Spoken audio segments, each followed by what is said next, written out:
19-year-old Ricardo Fuentes is studying history and education at Montgomery College just outside Washington, D.C. Though it's a public community college, supposedly the cheapest option for higher education in the United States, he is still racking up thousands of dollars of debt. My parents are working class people. They, living paycheck to paycheck. They couldn't really help me much. And I only work, 20 hours a week at Home Depot. So if I wanted to continue to go to school, I needed to borrow money. Ricardo is just one of many. More than 70% of undergraduate students leave school with debt, and more than a third of current borrowers are in distress, meaning they're behind on their payments. As individual students and families struggle within the system, the total amount of student debt has begun to alarm economists, politicians, and activists.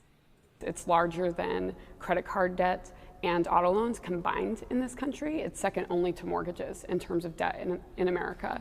And then you add to that we don't even know what sort of the real number is for student debt, because there are a lot of people that, for example, take out second mortgages on their homes to help their kids pay for college.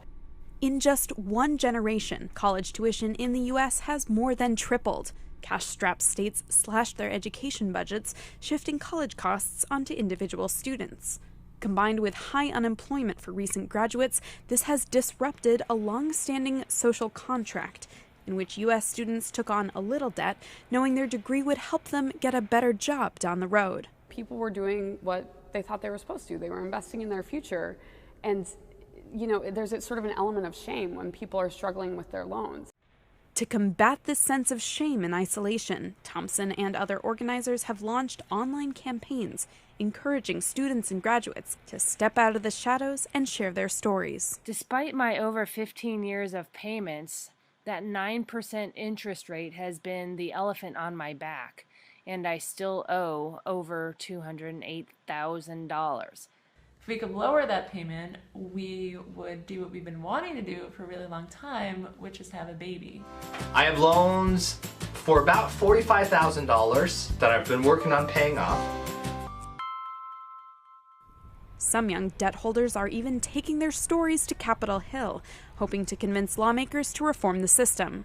Local public school teacher Rob Jeremiah testified before Congress in June that his education left him paying around $500 a month to service his debt, likely for the next 8 years or more.